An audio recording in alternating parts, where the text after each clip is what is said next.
저는 우리에게 주신 선물, 그런 제목으로 하나님의 말씀을 증거하겠습니다. 우리나라의 대표 지성인이어서 또 구원음을 받고 영성가로 거듭난 우리 이어령 전 문화부 장관이 지금 췌장암 말기로 삶과 죽음의 사이를 왔다 갔다 하고 있죠. 그분은 투병 중에 이어령의 마지막 수업이라는 책을 썼습니다.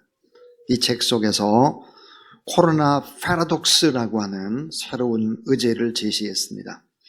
자, 코로나 팬데믹의 대유행 속에서 이 코로나가 어떻게 패러독스가 될 수 있겠나 하는 것입니다. 자, 이 코로나 팬데믹을 극복할 마지막 희망은 기독교밖에는 없다, 이렇게 제시를 하고 있습니다.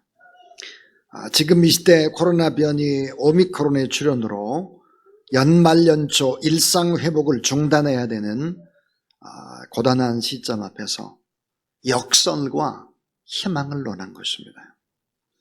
그러나 이어령 교수님은 역사적 고비 때마다 시대의 정신을 고민해온 그런 학자로서 코로나 극복과 그 이후를 이야기하는데 귀를 기울여 볼 필요가 있습니다.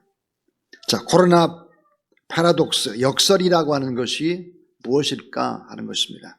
그것은 바로, 자, 코로나 그러면 왕관을 상징하는 이 코로나가 대역병이 된 것이 팬데믹이고, 이 팬데믹을 극복하고 나면 더 좋은 희망이 다가올 것이다. 오히려 더 훨씬 더 잘 될 것이다. 여러분, 더 잘 된다는 희망을 품는 여러분 되길 바랍니다. 자, 역사적으로 중세시대에 패스트가 유럽을 휩쓸고 간 뒤에 일어난 일들이 뭘까? 종교개혁이 일어납니다. 그리고 르네상스가 시작되죠. 새 시대를 여는 것입니다. 자, 생명의 가치, 영혼의 가치를 중시하는 기독교 신앙에서 절망 속에서 오히려 희망을 보는 것이지요. 오히려 이 코로나 팬데믹의 상황이 오히려 더 잘 되는 길로 가는 축복의 시간이 될 수 있다, 이것을 제시하고 있습니다. 자, 우리 예수 그리스도가 어떤 분일까? 예수님은 대역설의 기적을 일으키신 분이시죠. 자, 하나님의 아들, 하나님의 본체이신 그분이 베들레헴, 가장 낮은 마국간에 태어납니다. 자, 여러분, 베들레헴이 뭘까요? 베들레헴은 죽음의 땅입니다. 죽음의 땅. 성경 속에서 믿음의 조상 야곱의 아내 라헬이 죽어서 장사된 곳입니다. 이 라헬은 성경 속에서 예수 그리스도를 가장 많이 닮은 요셉의 어머님이기도 합니다. 또 베냐민의 어머니죠. 지금도 베들레헴에 가보면 라헬의 슬픈 무덤이 있습니다. 제가 몇 년 전에 베들레헴에 가보니까 라헬의 무덤이 있습니다. 지금도 총성이 울리고 유대인과 아랍의 대결의 장소입니다. 자, 자녀를 낳는다고 하는 것은 무엇을 의미할까요? 자녀를 낳는다고 하는 것은 바로 죽음을 의미합니다. 그래서 이 베들레헴은 죽음의 땅이다 하는 것이고요. 또 하나, 이 베들레헴은 가나안의 땅입니다. 가나안의 땅. 룻기에 나타난 성경 속의 이야기는 기근의 땅, 가나안의 땅, 죽음과 가난과 고통의 땅이 바로 베들레헴인데, 하나님의 아들 예수 그리스도가 이 땅에 오시는 것입니다. 또 이 베들레헴은 참 목자가 태어날 땅이다 그랬습니다. 객관적으로 보면 참 목자, 위대한 왕이 태어나기는 너무나 부족한 땅입니다. 근데 성경은 그렇게 얘기를 하죠. 역설입니다. 선지자나 왕이나 제사장, 선한 목자가 태어날 땅이다. 다윗이 태어나고 그 다윗의 육신의 조상인 예수 그리스도가 태어난 땅입니다. 사실 동방박사 세 사람도 처음에는 예수님을 경배하기 위해서 베들레헴으로 간 것이 아니라 예루살렘으로 갑니다. 그러다가 예루살렘이 아니니까 다시 한 10km 정도 떨어져 있는 베들레헴으로 경배를 오는 것이죠. 그러니까 다시 말하면 가장 작은 마을이고 보잘것없는 마을이고 죽음의 땅이고 가나안의 땅이 바로 베들레헴인데, 그 땅에 하나님, 사람이신 예수 그리스도가 태어났다라고 하는 것은 무엇을 의미할까 하는 것입니다. 그 예수 그리스도는 자라나기를 어디서 자라났을까? 여러분 잘 아는 갈릴리입니다. 갈릴리. 이 갈릴리는 바로 고통받는 사람이 살아가는 땅, 바로 흑암의 백성들, 암하레츠라고 하는 고통받는 흑의 백성들이 살아가는 땅이었습니다. 저주의 땅, 가난과 절망의 땅, 멸시와 천대와 억압과 또 소장농들이 그저 겨우겨우 풀칠을 하며 살아가는 그런 빈민촌에서 목수의 아들로 자라가는 것이죠. 자, 하나님의 아들 예수 그리스도가 이렇게 온 것은 역설입니다. 자, 하나님의 아들 예수 그리스도가 가장 낮고 험한 곳에 태어나시고 생활하시다가 죄 많은 우리를 위해서 굴욕적인 십자가에 못 박혀 죽으셨습니다. 역설입니다. 그러나 지극한 하나님의 사랑의 상징이 뭘까? 십자가입니다. 십자가의 역설로 우리를 죄의 굴레에서 벗어나게 하는 구원을 얻게 하셨다. 그러니까 이 코로나 패러독스, 고통 또 이런 시련 후에 놀라운 기적이 올 수 있다라고 하는 것은 기독교의 신앙을 얘기하는 것이죠. 시련 후에 오게 될 희망과 꿈을 힘차게 노래하는, 찬양하는 성탄이 될 수 있길 주의 이름으로 축원합니다. 자, 왜 코로나19는 종식되지 않았을까? 성탄의 아침에 왜 코로나19는 다 종식될 것이다라고 봤고 이제는 새로운 시대가 도래할 것이다 봤는데 왜 이렇게 또 변이 바이러스가 또 생겨나고 이렇게 또 어려워질까 하는 것입니다. 그 이유는 이것입니다. 바로 선진국의 자국 이기주의 때문이다. 가진 자의 욕심 때문입니다. 자, 백신을 독점한 결과 아프리카의 가난한 나라에서 변이 바이러스가 생겨나기 시작을 하는 것입니다. 아마 또 저 가난한 나라 남미에서 또 변이 바이러스가 틀림없이 생겨나게 될 것입니다. 자, 접종을 하지 못한 나라, 그 나라에서 오미크론 같은 일들이 계속해서 일어나게 될 것이다. 코로나19 팬데믹의 상황은 뭘까? 탐욕이 낳은 재앙이다 하는 것입니다. 코로나19의 낮은 자리로 내려가신 예수 그리스도 하나님의 아들이면서 왜 가난한 땅, 굴레의 땅, 고통의 땅, 죽음의 땅, 그 땅의 자체에서 오셨을까 하는 것입니다. 여러분, 가난한 자, 작은 자를 배제하고 우리는 행복하게 살아갈 수가 없다는 사실을 알아야 합니다. 자, 사랑의 나눔이 부족하게 되면 우리는 죽습니다. 누가 먼저 죽을까요? 사실은 가난한 자가 먼저 죽는 것이 아닙니다.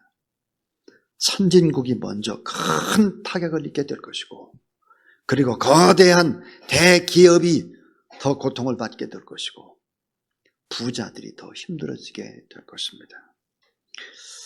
유명한 경제학자 가운데 라이트라는 경제학자, 왜 위기가 반복되느냐? 그 이유는 뭐냐? 가진 자가 나누지 않기 때문이다 그랬습니다. 제가 이 강단에서 늘 그런 얘기를 했습니다. 큰 교회가 돼서 교회가 또 버스를 돌리고 50대, 100대씩 돌리고 이런 자체, 만약에 예수 그리스도라면 저렇게 하겠나? 제가 하도 그런 얘기를 하니까 저희 교인들이 저에게 이렇게 말했어요. 우리 목사님 뭐 이렇게 큰 교회를 왜 미워하나? 우리 목사님 우리 교회가 크지 않다고 무슨 콤플렉스에 걸려있나? 뭐 이런 얘기도 하고. 여러분, 어떤 결과가 왔는지를 돌아보셔야 할 것입니다. 어떤 나라? 저는 유럽이라든지 아프리카라든지 남미라든지 미국에 부흥하는 교회라든지, 특별히 미국은 여러 번 이렇게 돌면서 공부하면서 또 성경의 하나님의 말씀을 들으면서 우리 교회가 나가야 할 방향이라든지 하나님이 원하는 방향이 무엇인지를 깊이 고민한 사람입니다. 교회가 작은 자, 가난한 자, 아픈 자 이런 사람들에게 관심을 갖지 않고 오늘 우리 예배드리는 우리 마찬가지 냈을 것은 다 준비해 놓고 이웃에게 베푸는 것은 너무 인색하고 이게 크리스찬의 모습이 아니에요. 많이 나누고 베풀고 작은 자와 함께 하지 않는다면 재앙은 계속될 것입니다. 불행은 계속될 것입니다. 가진 자가 더 어려워질 것입니다. 왜 예수 그리스도가 베들레헴에 태어났고 왜 갈릴리에서 사셨고 왜 십자가에 못 박혀 죽으셨는지를 우리가 안다면 우리가 어떻게 살아야 될지에 대한 해답이 나오는 것입니다. 오늘 본문에 보면 이런 얘기를 하고 있죠. 9절에 보면 참빛 그 세상에 와서 각 사람에게 주는 빛이 있었나니 그랬습니다. 참 빛이 오셨는데 한 사람 한 사람에게 다 비쳤다는 거예요. 안 비친 사람이 없어요. 다 비쳤다. 그런데 세상 사람들이 세속의 욕심으로 그것을 받아들이지 않은 거예요. 참빛 대신 예수 그리스도를 받아들이지 않았다 하는 것입니다. 두 번째로 생각해 볼 수 있는 것은 예수 그리스도를 받아들이고 영접을 하게 되면 하나님의 자녀가 되는 권세를 얻는다는 거예요. 하나님의 자녀가 되는 권세. 여러분 다 하나님의 자녀가 되는 권세를 얻으신 줄로 믿습니다. 자, 권세. 이 권세를 하나님이 주셨다. 그런데 14절에 보면은 말씀이 육신이 되어 우리 가운데 거하심에 우리가 그 영광을 보니 아버지 독생자의 영광에 은혜와 진리가 충만하더라 그랬습니다. 예수 그리스도를 영접한 자녀에게는 최고의 선물을 주는데 그 최고의 선물이 뭘까? 세 가지. 하나가 뭘까? 영광이에요. 은혜예요. 진리입니다. 영광, 은혜의 진리가 충만한 영광의 선물, 은혜의 선물, 진리의 선물을 충만하게 받았다라고 하는 것이죠. 자, 그래서 오늘 16절부터 17절에 보면 우리가 다 그의 충만한 데서 받으니 은혜 위에 은혜라. 율법은 모세로 말미암아 주어진 것이요 은혜와 진리는 예수 그리스도로 말미암아 온 것이라. 16절에 보니까 은혜 위에 은혜 그랬습니다. 여러분 은혜 위에 은혜라고 하는 것이 무엇일까? 이런 거예요. 모세를 통해서 주신 하나님의 말씀 율법이 은혜라는 거예요.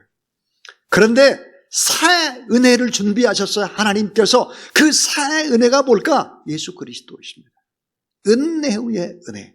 거기에다 또 놀라운 은혜를 주셨죠. 그것이 뭘까요? 성령입니다. 성령.